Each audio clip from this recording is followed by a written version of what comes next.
আসসালামু আলাইকুম everyone, it's me Jaziba Jabin. Welcome back to my channel BTS the cook universe. শুরুতেই বলে দিচ্ছি আমি অনেক দুঃখিত, অন্য গল্প তৈরি করতে গিয়ে এই গল্পটা অনেক পিছিয়ে গেছে। এই গল্প যাদের পছন্দ, যারা অপেক্ষা করছেন, তাদের কাছে আমি অনেক সরি গাইস। আজকের পার্টটা কিন্তু ছোট হবে, কারণ আমি ফার্স্ট চ্যানেলে ভিডিও আপলোড করেছি আর এখন হচ্ছে রাত 7:02 বাজে। যতটুকু আপলোড করতে পারবো ততটুকু আজকের জন্য দেখেন। নেক্সট পার্ট আমি যথাযথ বড় দেওয়ার চেষ্টা করব। সবাই ভালো থাকবেন, আল্লাহ হাফেজ। চোখের পলকে রমজান মাস চলে গেল, আজ চাঁদ রাত। এই রাতে কত আনন্দ হয় জীবন বাড়িতে, তবে আজ কেমন স্তব্ধতা, নির্জনতা ঘিরে আছে চারপাশে। আরেম সাহেব বসে আছে সোফায়, হাতে চায়ের কাপ, চোখ দুটো ফ্লোরে আবদ্ধ। সকাল থেকে মনমরা হয়ে আছেন। দুভাই অনেক চেষ্টা করেছেন তার মনটা ফুরফুরা করতে, তবে ব্যর্থ। এই দিন সকালবেলা ছেলেকে নিয়ে আরেম সাহেব গাড়ি ভর্তি শপিং করেন। ভাইরা ছেলেরা মিলে একই রকম পাঞ্জাবি পায়জামা কিনে আনেন, সেগুলো পরে ঈদের দিন সকালে নামাজ পড়তে যায়। তবে এবার তিনি তেমন কিছুই করছেন না, চুপচাপ বসে। সন্ধ্যার পরপর এমন সময় বাড়িতে ঢুকলো সুবিন, হাতে অনেকগুলো শপিং ব্যাগ। সেগুলো সোফার মধ্যখানে কাচের টি টেবিলের উপরে রাখলো। হইচই করে সবাইকে ডাকলো। ছুটে আসলো বাড়ির গুরুজনরা, বাচ্চারা। সুবিন হেসে বলল, জংকুক শপিং করেছে সবার জন্য। এই যে আমারটা আমি নিলাম, যার যারটার মধ্যে নাম লেখা আছে। আমি একটু ট্রায়াল দিয়ে আসি। নিজের ব্যাগটা হাতে নিয়ে সুবিন উপরে উঠে গেল। আরেম সাহেব গোমরা মুখে দাঁড়িয়ে ব্যাগগুলোর দিকে তাকিয়ে তিনি অভিমানী হয়েছে বটে। টাকা পয়সা নাই, নিজেই চলতে পারে না, অথচ শপিং করে পাঠিয়েছে। মুখে এমন কথা বললেও আরেম সাহেবের বিভৎস মুখমণ্ডলে চমৎকার পরিবর্তন এলো। তিনি সকলে শেষে নিজের ব্যাগটা নিলেন, সোফাতে বসে ধীরে ধীরে খুললেন। পাঞ্জাবি পায়জামা কোটি সহ দিয়েছেন ছেলেটা। বাপ চাচাদের একই ডিজাইনের পাঞ্জাবি পায়জামা পাঠিয়েছেন। দেখা গেল ছেলের কেনা পাঞ্জাবি পায়জামা পেয়ে আরেম সাহেবের মন মস্তিষ্ক সচল হলো। তিনি উৎসাহিত হয়ে ভাইদের এবং বাড়ির বাচ্চাদের নিয়ে শপিং এ বের হলেন।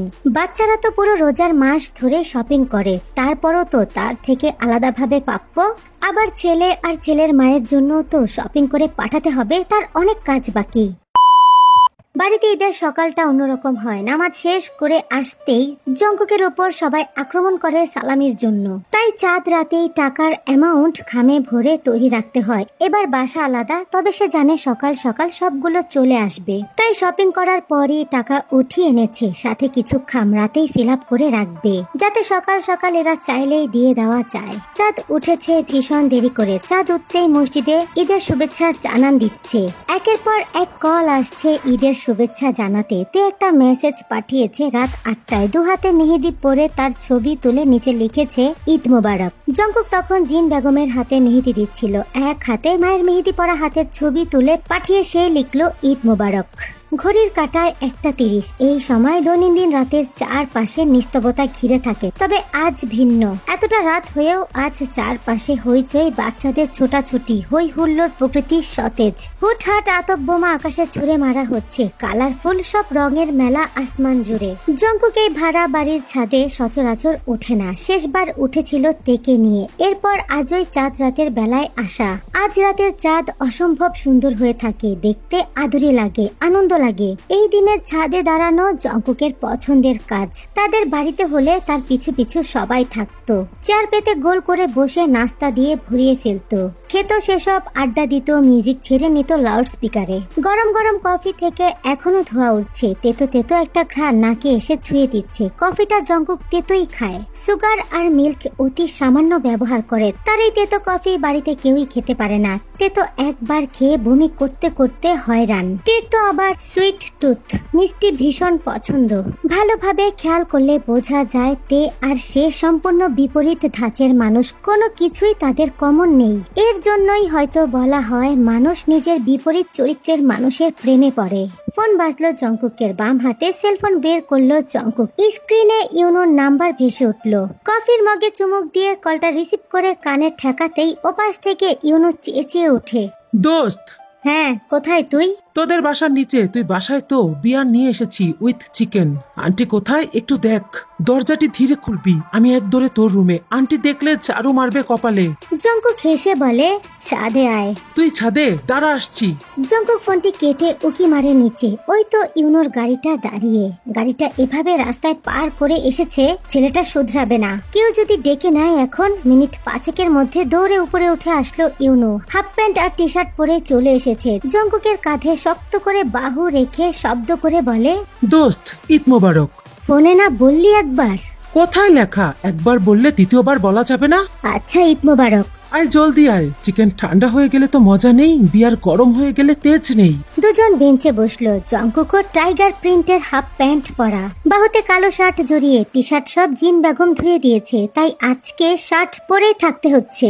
বাড়িতে কমফোর্টনেস মেন, আর জঙ্কুক টি শার্টে বেশি কমফোর্টেবল ফিল করে। ইউনো চিকেন গুলো বের করলো, বিয়ার একটা জঙ্কুকের হাতে ধরিয়ে দিয়ে অন্যটা খুলে চুমুক বসালো। চিকেনের ঘ্রাণ আশেপাশে মোমো করছে। বিয়ার হাতে জঙ্কুক ধীর গলায় শুধায়, বাকিরা কোথায়? ইউনো ব্যস্ত মুখে চিকেন চাবাতে শুরু করলো। বলি নাই, বাবার সাথে কথা কাটাকাটি করে চলে এসেছি। জঙ্কুক পুনরায় প্যান্টের পকেটে হাত দিয়ে ফোন বের করে প্রশ্ন করে, বিয়ে নিয়ে তর্ক করেছিস? আর বলিস না, তার আমার বিয়ে নিয়ে অনেক মাথা ব্যথা। নিজে বিয়ে শাদী করে যৌবন শেষ করেছে, এখন আমার পেছনে পড়েছে। ইতিমধ্যেই জঙ্কুক গ্রুপে কল করে দিয়েছে। সবার আগে কাই কলে ঢুকে বলে, এইটা ঈদ না অন্য কিছু রে ভাই? কোনো আনন্দই নাই। তোরা কই? কেউ আমারে এসে একটু নিয়ে যা, আমার ভালো লাগতাছে না। ইউনো রসিক কথার ছলে বলে, তুই কি লেডি যে গিয়া আনতে হবে? আয়সা পর। জ্যাকসন কলে জয়েন্ট হয়। প্রেমের সাগরে হাবুডুবু খেলি, খেলতে চাইলে আয়। খেলমু না মানে ফোর্থ সিকোয়েন্স খেলমু। ওপাশে তাড়াহুড়া পায়ের শব্দ হচ্ছে, ওরা হয়তো বের হওয়ার জন্য তৈরি। মিনগিউ চেঁচিয়ে বলে, আসতাছি, দাঁড়াইতে তো পারুম না। বৈশা চিকেন খাই with beer and without you. ওই জঙ্কুক, ওরে থামা দোস্ত, আমার মাথা কিন্তু গরম করে ফেলাইতাছে। আধা ঘন্টার মধ্যে লিসা বাদে বাকিরা হাজির। ওরা হয়তো উড়োজাহাজ করে এসেছে। এক একটা বড় বড় শ্বাস ফেলছে, সিঁড়ি বেয়ে উঠায়। লিফটের জন্য ওয়েট করেনি। সবাই একত্রে বসে আড্ডায় মশগুল। চাঁদ রাতে তাদের হাসাহাসি শব্দে রিনচিন করছে সম্পূর্ণ ছাদ। ইউনো হুট করে বলে উঠল, ভাবিরে তো ঈদ মোবারক জানাইলাম না। জঙ্কুক কল দে না, তোর সাথে একটু কথা বলি। দরকার নাই, জঙ্কুক তো দেবেই না, ঠাই হয়ে আছে। কিন্তু এবার থামাথামি নাই ইউনো আর কায়ের। দুইজন যখন বারংবার আবদার করছিল, তখন সব সময়ে শান্ত শিষ্ট মিনগিউ বলে উঠল, কল দে না। ওর সাথে মিটও এই অবধি করি নাই। আমাদের কি ইচ্ছা হয় না? জানিস, তোর মুখে ওর কিউট কিউট কাহিনী শুনে কত আনন্দ পাই। আমি তো মরে যাওয়ার আগে একবার হলেও অন্তত তোদেরকে পাশাপাশি দেখতে চাই। মিনগিউর সুরে সুর মিলায় ইউনো বলে, দোস্ত মুখে লাগাম রাখমু, কোনো বাজে কথা কমু না। কল দে না। ওদের কন্টিনিউ ঘেনর ঘেনর শুনে একটা দীর্ঘশ্বাস ছাড়ে জঙ্কুক। না পেরে অবশেষে ফোন বের করে কল লাগায়। ঘুমিয়েছে নাকি মেয়েটা কে জানে। অবশ্য আজকে তো ঘুমানোর কথা না। ও তো নির্ঘাত টই টই করে পুরোটা বাড়ি ঘুরছে। কল কানেক্টেড হলো মুহূর্তেই। ইউনো ইশারা করে লাউড স্পিকার দিতে বলল। জঙ্কুক অসহায় ভঙ্গিতে দিল। ওপাশ থেকে তের চিকন মেলি উত্তেজিত কণ্ঠস্বর শোনালো, হ্যালো জঙ্কুক ভাইয়া। ঘুমোসনি? আমার চোখে ঘুম নাই। আজকে তো আমরা সবাই আপনাকে বড় মাকে মিস করছি। মিস করব না? এটাই তো প্রথম ঈদ আমাদের। আলাদা ভাবে আপনি মিস করেছেন। তাই জল জল চোখে চেয়ে ওর হাত ইউনোর হাতে। দুজন দুজনের সাথে লিফটে জঙ্কুকের দিকে তাকিয়ে আছে, যেন কোনো রোমান্টিক সিনেমার রোমান্টিক সিন দেখছে। জঙ্কুক হালকা কেশে বলে, তোকে বাদে সবাইকে মিস করেছি। তের গলার স্বর বেড়ে গেল যেন। কেন কেন আমাকে কেন মিস করছেন না? হয়তো আমি একটু মেসি, একটু অদ্ভুত, আপনাকে খুব বিরক্ত করি, তাই বলে মিস করবেন না? বন্ধু বান্ধবদের কার্যকলাপ দেখে জঙ্কুক থমকালো। এদের সামনে কথা বলা যাবে না, তাই কথা ঘুরিয়ে প্রশ্ন করলো, কই তুই? আমি বারান্দায়। আচ্ছা শোন, আমার বন্ধুরা একটু কথা বলবে তোর সাথে। কথা বলবি? চমকে গেল তে, কিন্তু জবাব দিতে পারলো না। তার আগে ইউনো ছো মেরে ফোনটা নিয়ে উৎসাহিত গলায় সালাম জানালো। আসসালামু আলাইকুম তে, তুমি কেমন আছো? থমথমে অপ্রস্তুতের জবাব এলো, ওয়ালাইকুম আসসালাম ভাইয়া, আমি ভালো আছি, আপনি ভালো আছেন? জবাব দিল কাই, আলহামদুলিল্লাহ। ঈদ মোবারক তে। পাশ থেকে ইউনো চেঁচিয়ে বলল, ঈদ মোবারক। এবার হাসির শব্দ শোনা গেল ওপাশ থেকে। তে হাসতে হাসতে বলল, ঈদ মোবারক ভাইয়া। আরো কিছু বলার পূর্বেই জঙ্কুক ফোনটা কেড়ে নিয়ে কেটে দিল। বুকের ভেতরে তার ঢোল পিটাচ্ছে অলরেডি। তে এভাবেই ভীষণ এগিয়ে আছে তার দিকে। যদি কোনো ইঙ্গিত পেয়ে যায় বন্ধুদের কাছ থেকে, তাহলে মাথায় উঠে নাচবে। আর তার বন্ধু মহলের মুখ তো পিএইচডি করা, কি না কি বলে ফেলে, রিস্ক নেওয়া যাবে না।